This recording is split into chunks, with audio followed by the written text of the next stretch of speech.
1954, to John and Clara West, who nicknamed her Kitten and encouraged her love of music. Anita spent her childhood in Stillwater, Oklahoma, singing and learning piano and guitar with her two older brothers, Bob and Steve. The family relocated to San Luis Obispo in 1968 when her father was hired as Associate Dean of Agriculture at Cal Poly. Sis, can you hear me? I'm loud enough? Okay. Anita's captivating voice, heard in church, choir, and with her brother's band, became known and beloved. Most notably, her cover of Rescue Me by Fontella Bass, even though everyone thinks it's by Aretha Franklin, we found out. So we were ignorant, now we're corrected.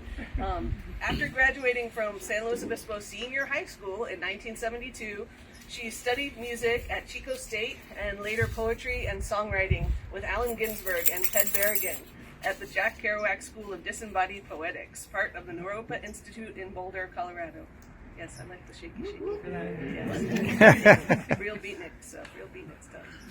Anita will always be remembered as the fiercely loving mother of two children, Amber Isabella West and Zebediah Loyd Skiles West, born 2 years apart in February 1977 and 1979.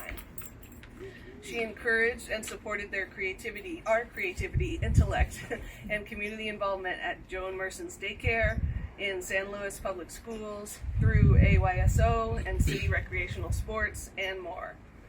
This supermom carted me and my teammates to soccer practices, games, and tournaments all over Southern California, and took Zeb and his scout pack to the Grand Canyon for a rim-to-rim backpacking adventure. Yeah. In 1985, Anita was hired at Cal Poly. With persistence and grit, she pursued her own higher education there part-time, while working full-time and raising two kids. She earned a bachelor's in business administration in 1990 and a master's in education in 93. Go Mustangs! Oh, inappropriate slightly, that's okay. Okay, a frontline representative in ITS for 3 decades, 32 years. Anita was a trusted source for students, staff, and faculty navigating email, cell phone, and landline issues. So if you had a problem, you went to Anita. Upon her retirement in 2017, Cal Poly honored her 32 years of service with a celebration featuring food, flowers, and balloons that said, "The legend has retired." Those were awesome. Perfect balloons. Anita's heart was full of faith. Her love of God and gift for music sustained her throughout her life. She was a practicing Christian with the First Presbyterian and Grace Central Coast churches in San Luis, and in more recent years with Calvary Chapel Santa Maria, where she served as a worship song leader. She continued attending online after moving from Santa Maria to Berkeley in 2025. It's right up there. Anita especially loved Christmas Eve candlelight service with the handbell choir and sunrise service on Easter morning. Known also for her generosity, gift-giving, love of live music, and road trips, Anita supported numerous foster youth and adults with disabilities through her involvement with court-appointed special advocates, or CASA, the Achievement House, and local group homes and residential facilities in SLO County. To her grandchildren, Miles and Luke, who are 11 and 5, she is their beloved Gita, Grandma Anita, who showered them with toys, games, books, hugs, sleepovers, and amusement park adventures. Throughout her life, she took a number of car camping trips, some on her own, some with others, such as us. But she loved her road trips. She went to Victoria, British Columbia, Grand Teton, Yellowstone, Yosemite, Crater Lake, and Zion National Parks, to name a few. She also attended tons of memorable concerts, a few that I thought were particularly impressive.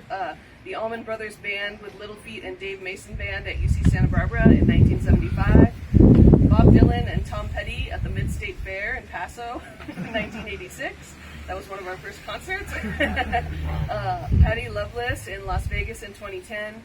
And most recently, Joni Mitchell and the Joni Jam, which we took her to see for her 70th birthday at the Hollywood Bowl in 2024. Yeah, it was amazing.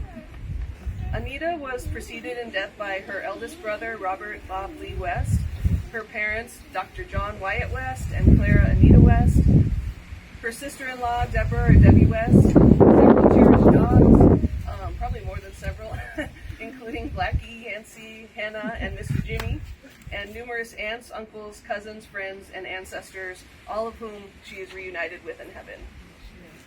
She's survived by her children, Amber and Sam, and Zeb and his wife Gwen, her brother Steve West in Las Vegas, and her grandsons Luke Whitman West and Miles Samuel West. And she's also lovingly remembered by many extended family members and dear friends, which is clear today. So thank you all so much for being here with us. And all this other stuff, I don't need to say any of that. I'm going to say the last Joni Mitchell thing. Joni, to close it out. Love is touching souls, surely you touch mine. And Anita did very much make our souls, and we're so thankful for you guys to be here with us. Thank you. Thank you.